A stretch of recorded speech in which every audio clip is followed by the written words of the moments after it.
This is Fortune's Wheel, a podcast history of the late Middle Ages, and I'm Jonathan.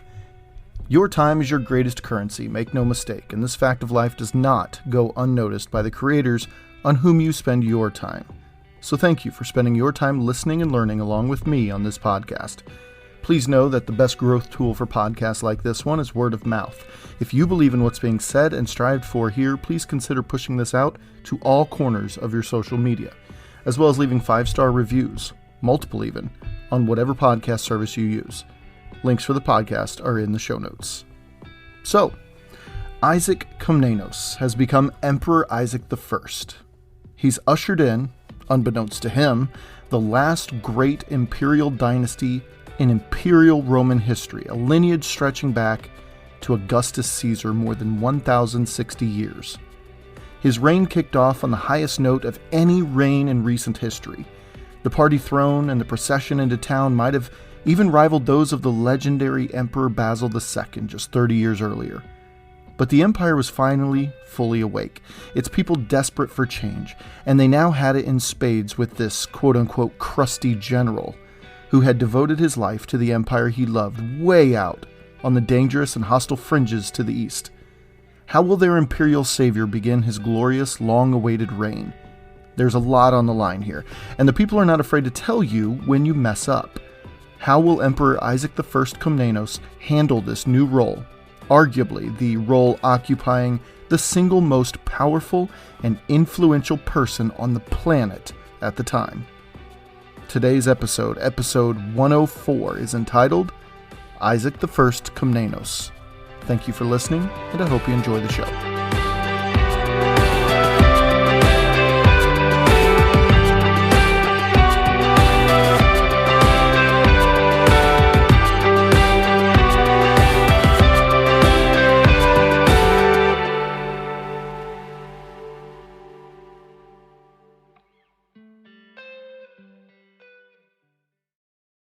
Hey, it's Bill Simmons from the Bill Simmons Podcast here to tell you about Michelob Ultra Courtside. It's getting fans closer to the NBA with a chance to win prizes like courtside seats, a trip to All-Star Weekend, and much more. Check it out at MichelobUltra.com/courtside. Michelob Ultra Superior Access, Courtside 24-25 sweepstakes, no purchase necessary. Open to U.S. residents 21 and up. Begins on October 1st, 2024, ends July 1st, 2025. Multiple entry periods. Visit MichelobUltra.com/courtside for free entry deadlines, and official rules. Message and data rates may apply. Void where prohibited. According to the records, Isaac Komnenos never wanted the gig of supreme ruler of the Eastern Roman Empire. He was certainly reluctant to accept it, but now that he was the emperor, he had work to do. It was now September 2nd, 1057, just one day after his unprecedented triumphal procession into the grand city of Constantinople, and by his side was a very lucky man, Michael Psellos. Isaac Komnenos was described by Psellos as an old crusty general.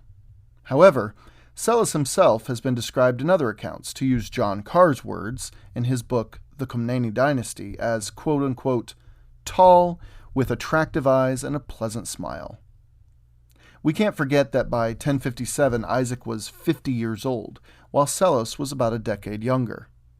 The two were similar in so many ways, but appearances weren't one of them.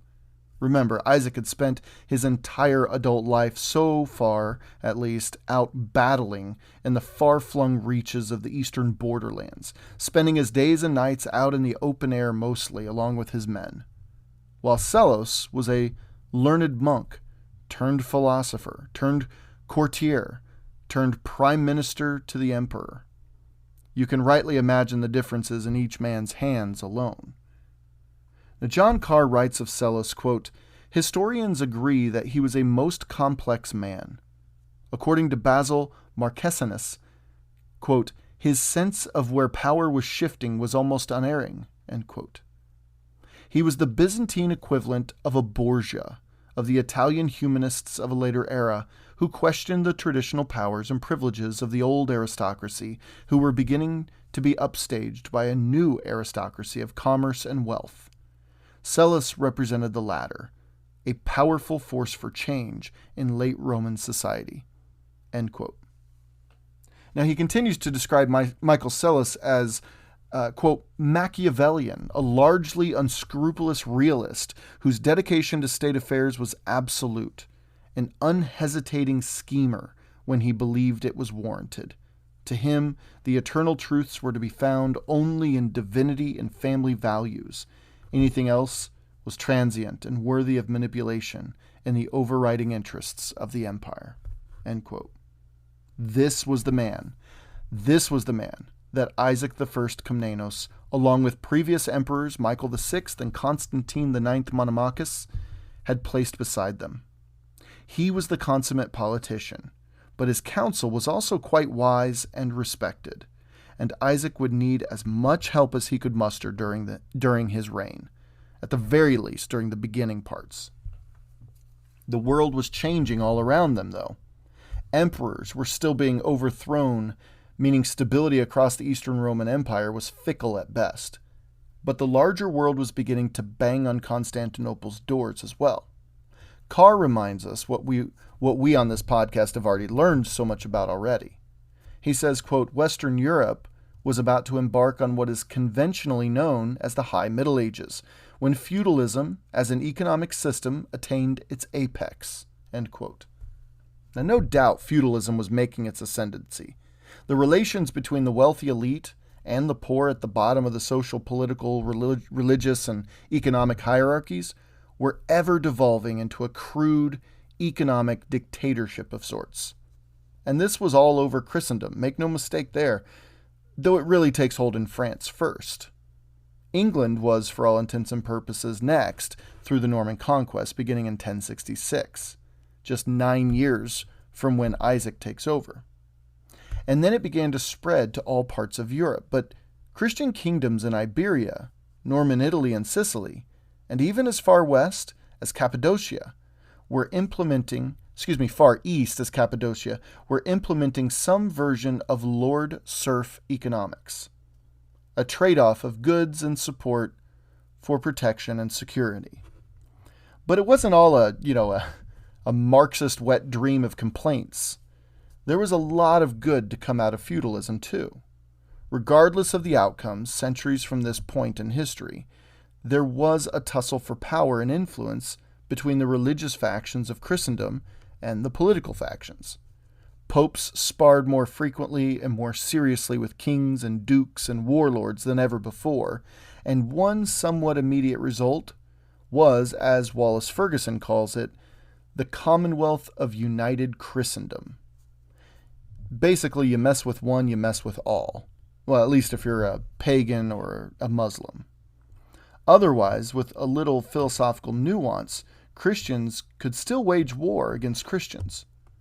Though all of this jostling about, Western Europe, from Dublin to Constantinople, through it all, they saw a massive surge in the establishment of universities. And they were successful too. As the centuries wore on, they were one of the mainstays of the 11th century, all the way to the present. More specifically, a snapshot of Europe always does a mind good when learning history, so here we go. In 1057 in England, remember, Edward II was still king, and Duke William was still embarrassing his French monarch across the channel. That conquest still had a solid 9 years to come about when Isaac I Komnenos took the reins of Constantinople. El Cid was bouncing back and forth between Christian kingdoms and Muslim taifas for support, but he was firmly establishing himself as a precursor legend to the overall Spanish Reconquista against Muslim-controlled Iberia. We already know about Robert Guiscard in southern Italy, who will begin to play a major part in this bend in the narrative, so keep an eye on that one. Hildebrand, a cardinal back in Rome, as Carr says, quote, was making a name for himself in the papal curia, strengthening the institution against the power of Roman nobles and the bumptious German rulers, end quote. In just 2 decades, this same Hildebrand would become Pope Gregory VII, a major reformer that will change the course of the continent forever. Henry IV was just 7 years old, as he was the ruler in name only of the Holy Roman Empire. For this reason, his kingdom of Germany was, it was an anarchic cesspool of court intrigue, rebellions, sabotage, you name it. Matilda of Tuscany, down in what we call Italy now, was only 11 years old in 1057, and she would grow up to play a very important role in a matter of a decade or so as well. But arguably, most importantly, certainly for Isaac I's new dynasty, was the first birthday, I should say, of Isaac's nephew. Born just 1 year earlier, Isaac's brother John, who'd been by his side all of those years, even when they were with Basil II. His brother John had a son born to him, and this son's name was Alexius Komnenos. Remember it, folks. Trust me. In the Muslim world, which, unlike other places we've seen on the podcast, with the exception of Iberia, was squarely on the Byzantine radar, especially as of late. Things were coming to a head. Not only has the long-standing and quite prosperous Cordoba Caliphate in Iberia collapsed decades earlier, but the invasion out there had rippled across the Mediterranean and North African cultures and trade routes. Cordoba was quickly replaced by Taifa states, and those were quickly overrun by the fundamentalist Almoravid dynasty, the one that El Cid began railing against in the 1050s and 60s. The Fatimid dynasty, ruling in Egypt and centered in Cairo, were actually quite pleasant places to be, all things considered. Cairo was a beacon of trade and commerce and learning, science, all of it, in the mid-11th century. However, further out east, a very dark cloud was slowly approaching from the northeastern horizon. This came in the form of a Turkish clan who had called themselves Seljuk Turks. The once prosperous House of Wisdom in Baghdad, the center of all learning in the world, arguably, was on a slow but steady decline. By the mid-11th century, it wasn't even a whisper of its former self, you could say. The Abbasid Caliphate, ruled by a man named Al-Qaim, was ripe for collapse. After 200 years of Arab Muslim rulers surrounded by thousands of elite Turkish troops, a group resembling the Roman Praetorian Guard or even the Byzantine Varangian Guard, it began to take its toll due to insecurity, assassinations, a tightening grip from paranoid rulers. You know the drill. By 1057, Al-Qaim made the bonehead move to invite more Seljuk Turks into Baghdad to help quell conspiracies and to deal with his enemies harshly. It kind of sounds like how the Cordoba Caliphate fell, or some of those Taifa kingdoms fell after the Cordoba Caliphate fell. Well, within 1 year, the Seljuk Turks, led by their warlord Togrul Bey, formally ended the Abbasid Caliphate in 1058, says Carr.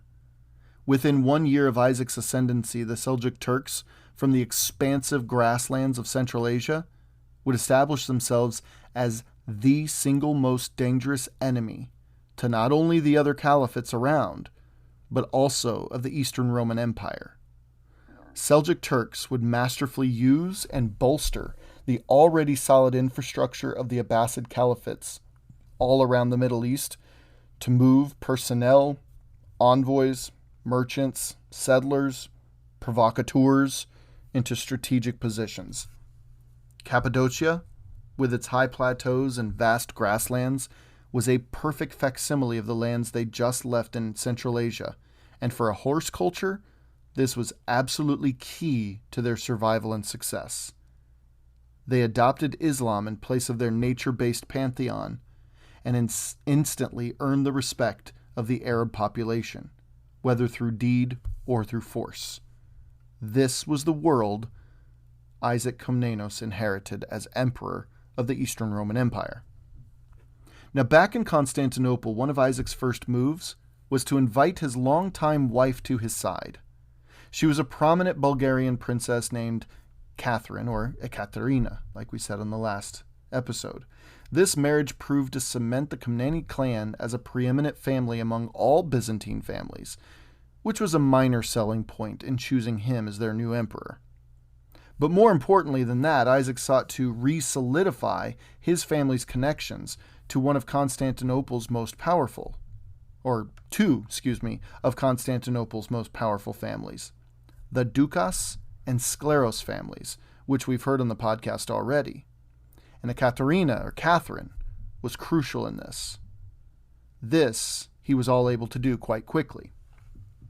With financial, political, and social support at his back, Isaac, Carr writes, quote, hardly stepped foot in the palace when he set to work feverishly putting the whole imperial house in order. Psellus tells us that he didn't even pause to change his battle-soiled clothes or take a bath.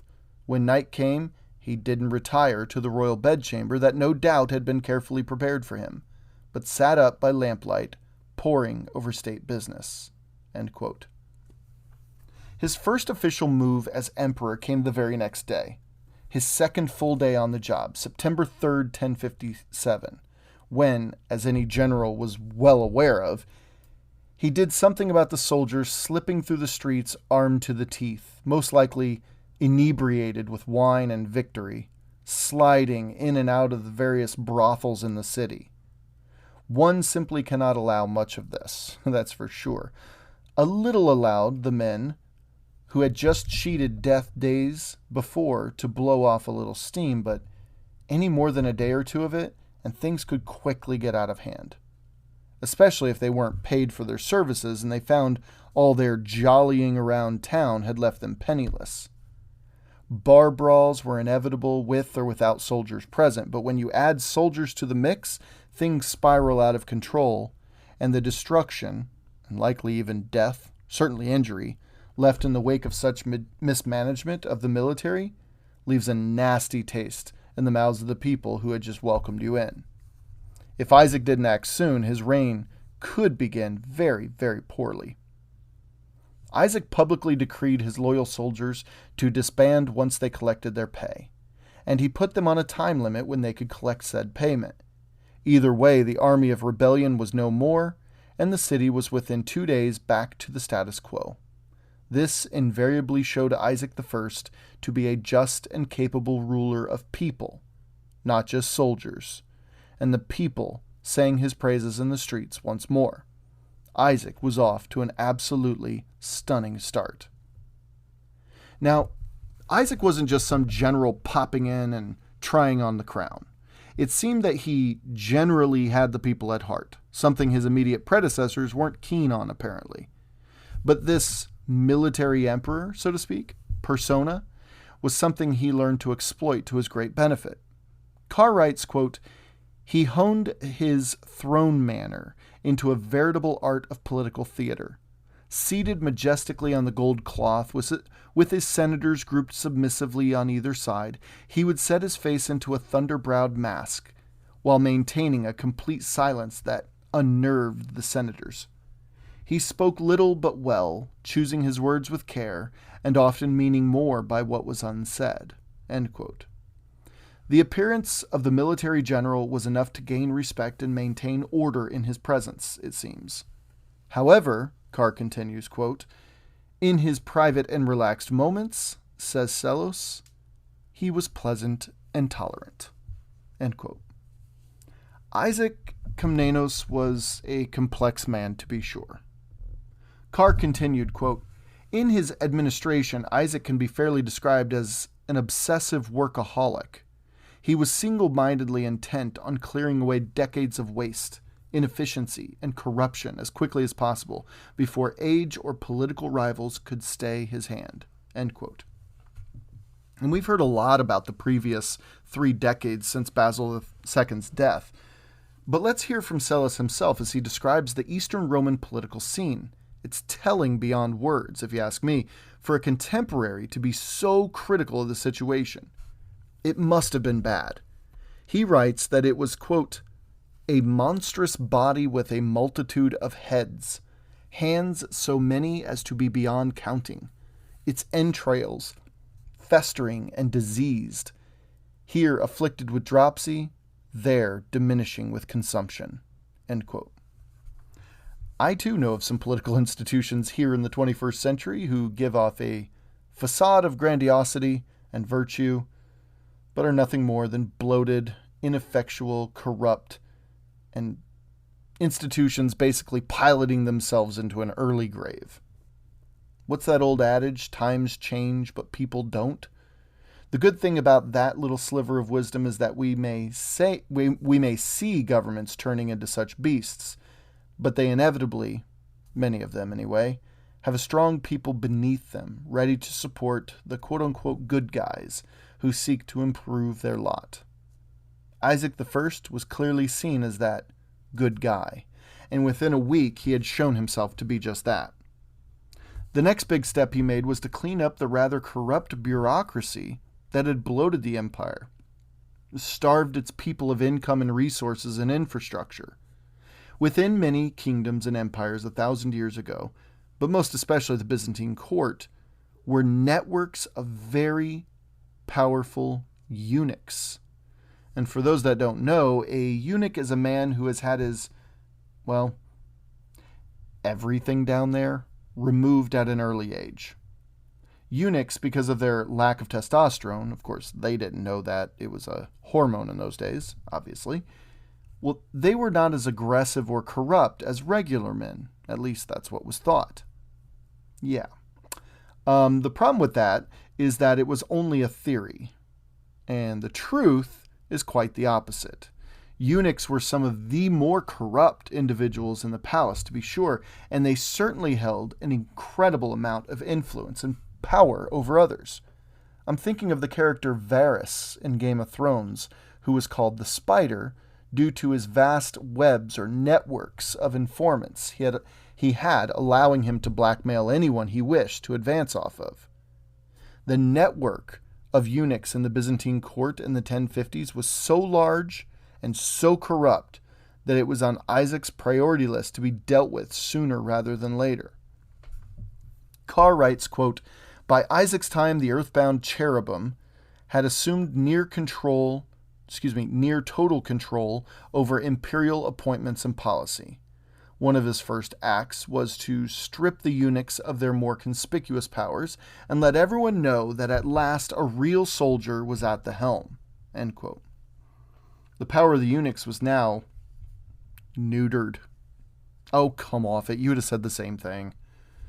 Now, Isaac also immediately set out to read every single appointment and decree made by Michael VI and systematically dismantle each and every one of them he found to be corrupt or against the well-being of the empire. This guy was cleaning house for real. Carr writes, quote, "The emperor was like a battlefield surgeon for whom every case was an emergency." End quote. The nobility even felt the heat of his reforms in the form of increased taxes to offset the cost of his tax burdens for the lower classes. The income wasn't used to grease any pockets either. Rather, the income was used to set about refining the infrastructure initially of the roads in and out of the city. Also, he commissioned men to survey the city's defenses, something that hasn't been done in centuries. The walls of Constantinople were the stuff of legend in those days, and they still are today. But they were also centuries old at that point as well. Taxes for these things were also collected from monasteries and churches. Even the Hagia Sophia and Patriarch Michael Cerularius was in Isaac's crosshairs. Isaac I and Michael Cerularius actually got into a public feud over the increased tax burden on the church.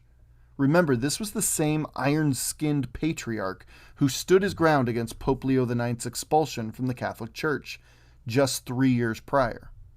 This was the same patriarch who helped Isaac plot against Michael VI. This was the same patriarch who not only supported Isaac's ascendancy a month or two earlier, but just days earlier, like a couple weeks, he crowned Isaac emperor of the realm. And Michael Cerularius was a long-respected anchor of Constantinople. Michael Cerularius, however, didn't know exactly how to read Isaac Komnenos, apparently, because when seeking audience with the emperor, he arrived wearing red footwear, the shade of red only used by emperors.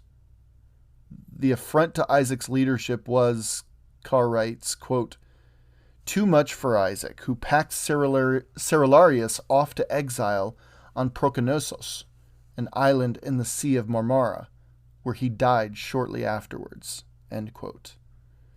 And thus the end of the patriarch Michael Cerularius. Who would become the next patriarch of the Eastern Orthodox Church in the wake of Isaac's corruption-ridding reforms, you ask? Why, the one and only Constantine Lycudus, the close friend and confidant and fellow envoy to Isaac's rebel camp, mind you, and former advisor to Empress Theodora as well. Was Isaac trading one corruption for another? So Isaac set about fixing the empire for a couple years. It's pretty much the same stories over and over again in that time. He taxes and diverts public funds to their intended purposes. Someone gets mad about taxes. He deals with them. Rinse and repeat. However, after 2 years, in late autumn of 1059, Isaac had had about enough of the Pechenegs threatening revolt up north. Pechenegs went too far when they crossed the frozen Danube, which was Byzantine territory at the time. Granted, they were displaced, Carr tells us, by other nomads, but that was not Constantinople's problem. What was Constantinople's problem was that a large population of fighting-age men just crossed Byzantine borders. The old adage, "Your problem does not constitute my emergency," comes to mind. It was time to prove to everyone that Isaac still had his military mind fully intact. Isaac set out north to take on the dangerous Pechenegs. They rallied, they railed, all against Isaac's lines, but to no avail. Isaac and his soldiers held firm against the Pecheneg onslaught, and the Pechenegs just wore themselves out and turned around. Isaac followed them and found their camp deserted except for women and children. He left them, but took their treasures and returned home. Carr writes, quote, on the return march, a violent storm caused some casualties, but Isaac entered his capital in triumph for the second time. But Carr, and of course originally Michael Sellos, reports that Isaac changed after the Pecheneg campaign. He changed. Words like haughty and autocratic were used to describe him after that point, and he began spending far more time hunting than he was running the empire. Perhaps he thought he'd led the empire to a nice, steady place. Perhaps he was exhausted and decided a vacation was necessary. Who knows? We only know that a change appeared in him, and before history would know if he would snap himself back out of it, Isaac got sick. Until next time.